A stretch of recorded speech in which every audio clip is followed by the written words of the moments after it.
Rated. On Get Down to Business, the show that's all about small business jobs and entrepreneurship. I'm your host, Shalom Klein. You can always download podcasts from Get Down to Business on my website, shalomklein.com. Follow me on Twitter. I post a lot of tips and advice over there. And I noticed that today, Andrea Metcalf was very active on Twitter. Andrea, welcome to the program.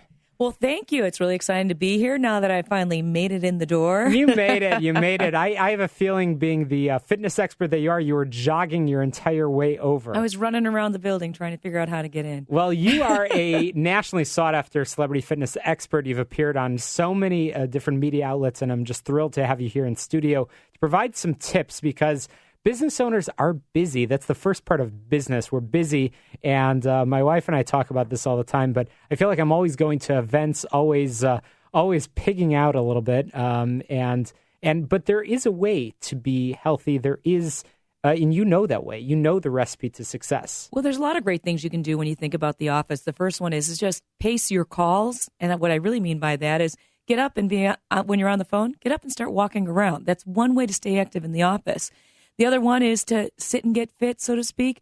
Actually balance over your chair or trade out your chair for a ball, although that tries to get a little tricky in the office because the balls roll down the hall, people start playing with them, and it gets a little crazy. But hold yourself up off the chair by putting your arms on so you can get some upper body work and sneak in those fitness minutes anytime you can. Oh, for sure. Andrew, are you a fan of treadmill desks? I think they're a great option for many people. I think that anything you can do to get up and change the way that you're sitting, uncross your legs, bring yourself out every hour to go to somebody else's, go to another printer. Those are all things you can get active in the office. We're not live streaming the show online, so you can't see what I'm doing, but I'm at least standing. I can't tell if you are. I'm standing. Okay, we're both standing. We're both sort moving around. We're jogging, we're moving as we're talking, which is great. We were just showing off our Fitbits earlier, and I agree with what you said. You can be fit and you can do calls while walking, and it's great. But let's talk about employees, people that might have a typical desk job. What should they be doing during their breaks? If they only have a few opportunities during the day, what's sort of the way to get the best bang for the buck? Well, I think remember the 10-minute rule. 10 minutes of walking before or after each meal is a good way to start getting inactive. If you did that 3 times a day, you've got your 30 minutes under your belt. The other thing is just to remember to set your timer.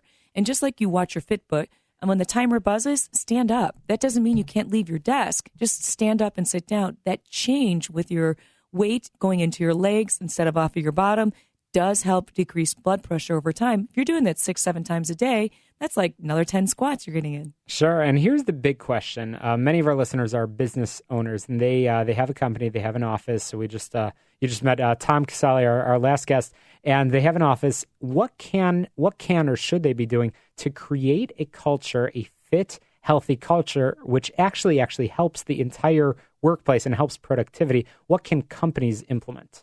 I think one of the simplest things you can do is lead by example. Make sure that your leaders in the company are healthy and active, and then always trade out fruit anytime you can for the other snacks that go around the office. It's not just about moving. What we're seeing more and more of is that people need to eat more protein in their diet to become healthier and more fruits and vegetables. So you want to support that culture, have the carrots, the apples, the nuts available for your employees. It's a small cost, but it goes a long way in helping them change the way they're thinking about their day and how their eating habits go. So no more unhealthy vending machines? I'd skip the vending machines. There's a big cost to that vending machine, not only in your employees' waste lines, but in their pocketbooks as well. So offer the free apples, or put apples out in a basket and charge $0.25. Put that money to charity. Simple things that make people feel good about themselves and the communities they're serving. That makes sense. So, Andrew, you must have a story. You are, as I said, you're well regarded around the country. You've written a book. I actually have a copy of your DVD, which is fantastic.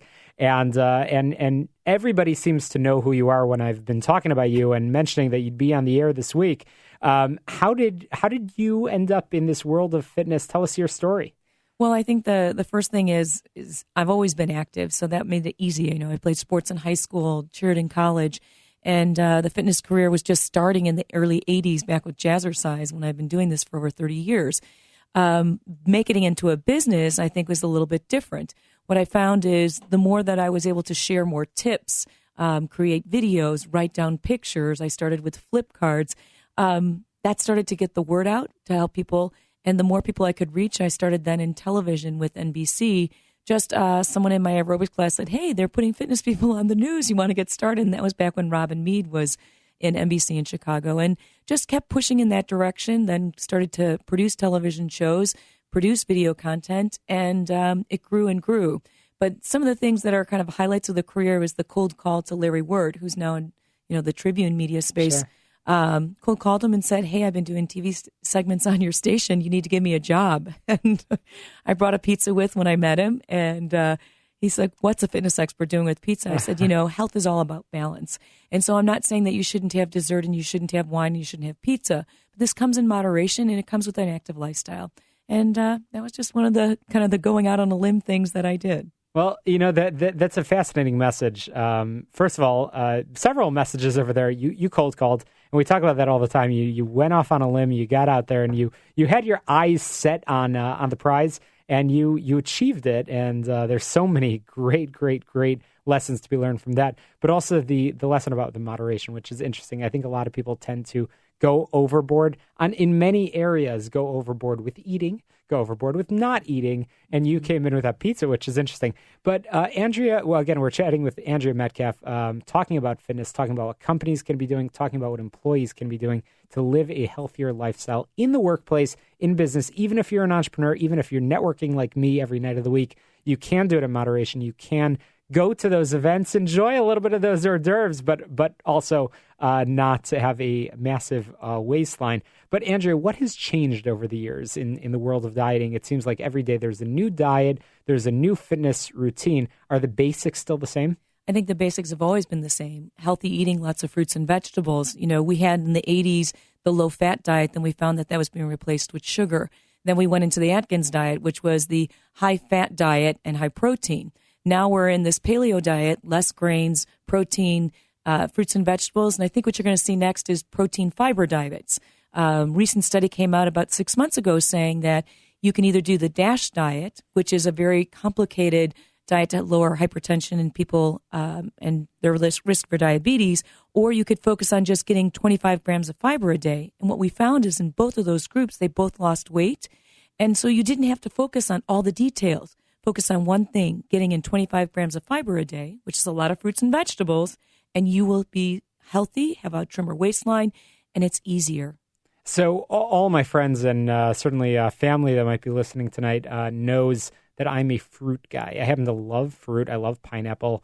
But that's also sugar. People sometimes make fun of me and they say, that's too much sugar. You can't be losing weight on that. I know that there's a debate out there, is fruit a free calorie or not? What do you think about overeating on fruit? No, I don't think there is a way that you can overeat on fruits and vegetables. Let's get both of those in there. I mean, I remember 2 years ago, there was the 47 banana a day diet that a girl lost 25 pounds in a month by only eating bananas. And I'm not a big proponent of that, except for the fact that you really concentrate on your fruits and vegetables. You cannot go wrong. True vegans only have a 6% obesity rate. So there's got to be something to this fruits and vegetables. Now, couple that with lean proteins or the right combinations of your beans and starches. Potatoes have 6 grams of protein and 6 grams of fiber. So go for those foods. You can't go wrong with them. That's great. That's fantastic. Andrea, you have a ton of content out there on the web, and I encourage our listeners to just Google Andrea Metcalf because you have so many videos and so much information. But believe it or not, we are running out of time, and I want to make sure our listeners can get a hold of you, find out where you'll be speaking, find out a little bit more about you and the ideas and the solutions that you have for companies and individuals. How can people get a hold of you? Well, they can get a hold of me at AndreaMetcalf.com and go to my events page. But 2 things I'd like to give a shout out to. One is the Empowerment Summit coming up on April 30th with Angela Rose, Aaron Marin, and Haley Reinhardt, all about empowering people to take control of their lives and their health. And then the DuPage Association of Health Underwriters in May. You can find me at both of those events, and I'm really excited to be part of them. Fantastic. And again, encourage you, check out Andrea's website, AndreaMetcalf.com. Lots of videos, lots of information, lots of tips. But as Andrea said, it's all about the moderation. You can do it. Employees take an opportunity to take that little break and try to be a little bit active. Companies implement a healthier a lifestyle for your employees. It will pay off in productivity. Really, really important. And enjoy those fruits and veggies. And don't make yourself too crazy. That's important. AndreaMetcalf.com. Check her out online. After the break, we will be chatting with Susan Kaplan, who is an expert in branding. We're going to be talking about recent college graduates, a very, very tough demographic. We've got a ton more for you after the break. You're listening to the show that's all about small business, jobs, and entrepreneurship. Chicago, don't touch that dial. You're listening to Get Down to Business. The battle for the